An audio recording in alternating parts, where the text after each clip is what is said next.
Goed, so my journey het begin op Stellenbosch Universiteit as 'n prokureur waar ek LLB studeer het. Dit was nie my eerste poging gewees nie. Ek het aanvanklik gereken dat ek 'n kunstenares gaan wees en ek het kuns kom swat op tikkies. Ek het binne 'n paar maande agtergekom dat dit nie noodwendig is die crowd is waarmee ek myself wil omring nie. En toe was ek nie seker wat ek wil doen met my lewe nie. En het toe besluit om om 'n jaar af te vat, om myself te kry. Ek het die jaar die skofte ingesit en as 'n waitress gewerk en uiteindelik die geleentheid gehad om oorsee te gaan met die geldjies wat ek self verdien het en toe ek terugkom gevoel ek het meer duidelikheid oor waartoe ek wil gaan met my lewe en toe Stellenbosch aangepak in die regsfakulteit. Ek het LLB studeer daar vir 4 jaar. Het was 'n wonderlike ervaring. Ek was mal oor die area. Die swattings was vir my 'n slog. Nie omdat dit so moeilik was nie, maar omdat dit vir my 'n bietjie soos 'n dooie vak gevoel het. Maar ek kom uit 'n lawyering-huis en ek het my pa in die howe van Pretoria sien operate en ek het geweet dat daar iets meer agter die studies moet steek. So elke jaar het my pa my oortuig om verder te swat en klaar te maak en ek het onderneem op 'n servet wat ek geteken het in 'n restaurant dat ek wel hierdie graad sou voltooi en daarna was die deal kon ek enigiets doen wat ek wil doen. En nooit regtig bedoel om in die praktyk in te gaan nie. Maar omdat die Stellenbosch Universiteit so 'n wonderlike omgewing is, het ek 'n geleentheid gekry in my 4de jaar om met 'n uitruil skema my graad te gaan klaarmaak in België, so op die Universiteit van Antwerpen studeer. Daar meerendeels in internasionale vakke gespesialiseer. En toe was snaakse tyd van die jaar teruggekom. En ek het toe nie beplan om in die praktyk te wees nie en daarom toe nie aansoek gedoen vir articles nie. En begin met aanskool vir law school by Sunnyside campus. En Salome het daar doseer op daardie stadium. Ek het toe wel besluit om in die dag articles te doen en in die aand op law school te doen. En gewerk vir 'n baie reputable firma wat geglo het dat vrouens nie kan litigeer nie. Ek het dit nie besef tot ek natuurlik daar was nie. Hulle het vir my in geen onsekere terme nie verduidelik dat dit nie hulle beleid is om vrouens hof toe te stuur nie. Wat my probleem was omdat my pa gesiene litigant in die dorp was en omdat ek in die howe groot geword het saam met hom. En ek was so 'n bietjie in 'n doodloopstraat en nie geweet wat ek daarmee wil maak nie en Salome het in haar oranje leer biker jacket langs my kom sit. By die law school eendag het my gesê kom werk vir my. En ek het vir gesê, ekskuus, ek dink jy weet vir wie ek werk. Jy kan my nie betaal nie. En sy was blitterjonk en haar firma was nog in sy babaskoene en sy het gesê jy's reg, ek kan nie, maar kom werk vir my. En ek het gesê baie dankie, maar nee dankie. En nog 'n maand het verbygegaan en ek het besef daar's nie 'n kat se kans dat hierdie firma my in die hof gaan sit nie.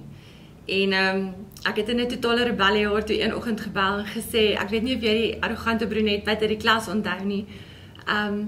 En sy het my toe in die rede geval en gesê o Claire, kom jy vir my werk? En ek het gesê ja, wil jy nie 'n CV sien nie? Toe sê sy nee, wat? Sy het my toets gemerk. En so het ek toe moes ek 'n deal doen met my pa om te oorleef. En ek dink ek het vir R2500 begin werk by Salome. En dit was die begin van 'n wonderlike avontuur. Ons was elke tweede naweek in Mbalenhle en ek het dit regtig geniet om die Suid-Afrikaanse landskap so te sien en werk te doen vir mense wat niks vir my kon bied nie. Dit was heerlik om dit saam met haar aan te pak en ons het baie avonture gehad so. Ook baie swaar dinge gedoen, baie kinderwerk gedoen, familiereg gedoen. Ja, dinge wat vir my as 'n jong meisie baie traumaties was of swaar was om te dra en wat ek dink my nogal gevorm het vir my later jare. Ek het toe eventueel besluit dat dit vir my dat ek graag 'n ander avenue wil pursue. En ek is toe by Salome weg en ek het toe in die bankwese ingegaan. Ek het vir 'n finansiële instelling gaan werk. Baie vinnig daar opgang gemaak in ek het was hulle jongste regsadviseur op 26 en ja, daar nogal heel wat te doen met die besigheidswêreld gekry en toe gesien dat ek wel 'n nis sien vir myself en iets wat ek 'n natuurlike aanklank by gevind het. En so basies begin traksie kry in die regswêreld, maar nie op 'n konvensionele manier nie. En heel wat blootstelling gehad aan topfirmas, topprokureurs, ouens wat in niche wêrelde gewerk het en dit was 'n wonderlike voordeel dink ek wat ek gehad het. Toe ek 27 jaar oud was en nog steeds by die bank gewerk het ek my man ontmoet. Hy was toe iemand wat 2 kilometer van my af groot geword het en ook 'n full circle geloop het oor see en nie gedink het ons te mekaar weer in Suid-Afrika kry nie. Ek het 'n geleentheid gekry om in Mauritius die finansiële instellings departement daar te gaan regkry. En toe ek daar aangekom het, het dit toe vir my baie vinnig duidelik geraak dat hulle eintlik 'n nuwe hoof van die departement gesoek het en ek is toe die werk aangebied, wat wonderlike geleentheid was, want ek sou in pond betaal word en vir 'n jong dame op daai stadium sonder 'n man en kinders, was dit 'n baie aantreklike opsie.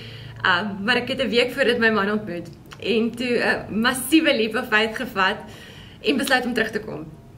En toe ek terug was by die bank, het ek toe nie meer geweet of ek regtig by die bank wil aanbly nie.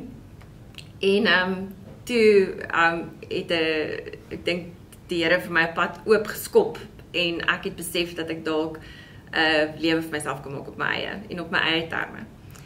En toe van daar net eendag besluit om kennis te gee en te spring. En ek onthou ek het my hele Provident Fund ingecash om te besluit hoe ek hierdie besigheid gaan run. En met 'n koppie koffie in 'n winkel gesit een oggend en gedink, waar op aarde gaan ek kliënte kry? En letterlik 2 dae later het ek my eerste kliënt verwysing van die bank gekry. En my journey op my eie het begin. Ek het begin werk doen in 'n absolute nis area. Ek het begin niche werk doen. En dit was spesifiek gefokus op kredietsekuriteit en finansieringsdokumentasie met maatskappye in verskillende jurisdiksies reg oor die wêreld. Dit was ongelooflik opwindend. En ek het dit gedoen en verfyn vir omtrent 11 jaar. En in daardie tyd is ek getroud op 30, ek het my eerste seentjie gehad op 33, my tweede seentjie op 35 en so 'n bietjie my voete probeer vind in die wêreld van motherhood en die werkswêreld en om my eie baas te wees en hoe mense hierdie dinge doen. Dikwels geval, dikwels te veel aan die een kant gelê of te hard geleen na die een kant toe en na die ander kant toe. Maar dit was 'n wonderlike 11 jaar van my lewe. En in daai tyd het ek wonderlike mense ontmoet, wonderlike besighede gesien, vorm, dikwels gesien hoe besighede hulle self reinvent of net hoe wonderlik intuïtief en kreatief mense besighede kom begin. En dit was vir my 'n wonderlike deel van my werk. Ook natuurlik wonderlike mense ontmoet. Maar soos wat ek 'n bietjie ouer geword het en die ouderdomme mense 'n bietjie versag, het ek besef dat ek meer tyd saam met my kinders wou gehad het en ek het begin om die werk om baie meer spesifieke werk te neem, baie meer nis, net baie groot transaksies, net transaksies wat vir my werklik uitdagend was te doen, wat ook baie lekker was vir 'n tyd, maar dit het sy tol begin eis op die familie en op die gesin. En ek het gevoel dit begin die prys wat ek betaal vir my beroep het swaar op my hart begin weeg as ek dit moes opweeg teenoor wat ek van my kinders neem. Ek het toe uiteindelik op die ouderdom van 40 'n verrassingspakkie gekry in die vorm van my dogtertjie en sy het my toe gedwing om my hele lewe weer in oënskou te neem en om te herbeweeg wat ek dink my doel in die lewe moet wees en of 'n mens net een ding in jou lewe kan wees. En ek het ook gevind dat hoe meer ek met my kinders te doen gehad het, hoe meer het die ou my liefde vir die kunste weer begin oppop met tye en ek het dit geniet om hulle bloot te stel aan die sagter deel van die lewe wat ek dink ek miskien gemis het vir die vorige gedeelte van my loopbaan. En aangesien ek nooit regtig gevoel het dat ek 'n spesifieke loopbaan wil najag nie, was dit vir my moeilik regtig om te dink ek kan myself weer ontwortel en weer van voor af myself skep eintlik nie. Dit was wel vir my moeilik om my trots in my sak te steek en te besluit om net 'n ma te wees. So ek het oor 'n hele aantal jare heen en weer gegaan tussen voltydswerk, halftydwerk, probeer die kinders, probeer die werk En uiteindelik toe tot die gevolgtrekking gekom dat die prys vir my te hoog was in die tyd wat ek met my kinders afgestaan het, nie vir my die moeite werd was nie. En ek het my toe pens en potjies in my kinders ingegooi toe ek 40 geword het. En toe was dit vir my 'n enorme verrassing om te vind dat ek groot purpose kon vind in die gemeenskap waarin my kinders groot word.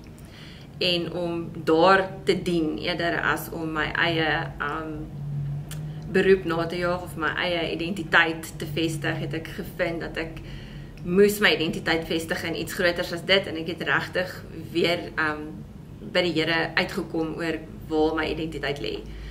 En dit was vir my belangrik op daardie stadium omdat ek besef het ek moet my kinders hierdie identiteit leer. En dat hulle ook eendag sal weet dat dit wat jy doen is nie wie jy is nie. En dit hoef jou nie te maak of te breek. En so dit was, dink ek, die braafste besluit van my lewe om my hele loopbaan toe nou op te gee of te offer op die altaar van moederskap. Definitief nie iets wat ek sien kom het vir myself nie. Maar die Here het ons daai deure oopgemaak en omdat ons later kinders gehad het, was ons in 'n redelike veilige, sekere finansiële posisie en ons het die gemak gehad om daardie besluit te kon neem as 'n huwelikspaar. En my man het ons ook vroeg, ek het ook vroeg in my lewe besef dat my man se groot superpower is dat hy kon dankbaar wees vir wat hy reeds het. En ek moes myself toe konfronteer met die vraag of ek dankbaar is vir alles wat ek reeds het. Of wil ek altyd meer hê? En ons het lank daaroor gepraat en ek het besef daar is regtig 'n bonatuurlike krag en dankbaarheid vir waar jy is en tot waar die Here jou gebring het, maar dat jy daai ding kan gebruik om jou te springboard na iets anders toe. So ek is baie betrokke tans by my kinders se skool in die omgewing wat 'n baie groot omgewing is. En ek voel ek kan daar op die oomblik eintlik baie meer noemenswaardige impak maak as wat ek op hierdie stadium van my lewe miskien wil maak as 'n prokureur. Ek is bitterlik dankbaar vir my professionele agtergrond. Ek weet ek kan altyd daarna toe teruggaan. Ek kan altyd weer my deure oopmaak. Maar ek het nooit regtig my naam op die deur gehang nie. Ek is geco-opt, ek het gekonsulteer vir ander firmas, vir ander kliënte. En daai ding het my losgemaak, want ek het regtig my identiteit in die Here gevind weer. En ek hoop dat ek my kinders kan leer om eerder as my groot goed na te jaag, om to be faithful in the small things en om regtig die klein goedjies wat die Here jou mee kan vertrou te gebruik as boublokke vir die groot goed wat jy op die ou end gaan bou. Want jou purpose gaan jou kry en die Here gaan jou kom haal, maar hy gaan eers jou moet bou en hy gaan jou eers moet vertrou met klein goedjies. En ek leer my kinders dit. En dat jy nog steeds 'n oorwinnaar is, al voel dit soos klein victories. En in my omgewing hoop ek dat ek die mense om my nou kan oplig en wel my talent en my skill en my agtergrond en my baie ervaring in verskillende areas nou gebruik ons nou nogal baie in die gemeenskap waarin my kinders groot word. En dit is vir my lekker om dit te kan doen sonder dat dit noodwendig vir 'n salaris is of vir my eie inkomste, maar ek kan dit regtig skenk. En dit het my nogal vrygemaak. Dit was my ongelooflik liberating om nou net op hierdie stadium van my lewe te kan sê ek gee dit terug vir die Here. En dit in dankbaarheid. So as ek iemand daar buite kan inspireer met my lewe of die pad wat ek gestap het, sal ek graag wil sê, as jy op 'n plek is waar jy nie gemaklik is nie, of waar jy voel jy wil vinniger vorentoe beweeg of die lewe hou jou terug.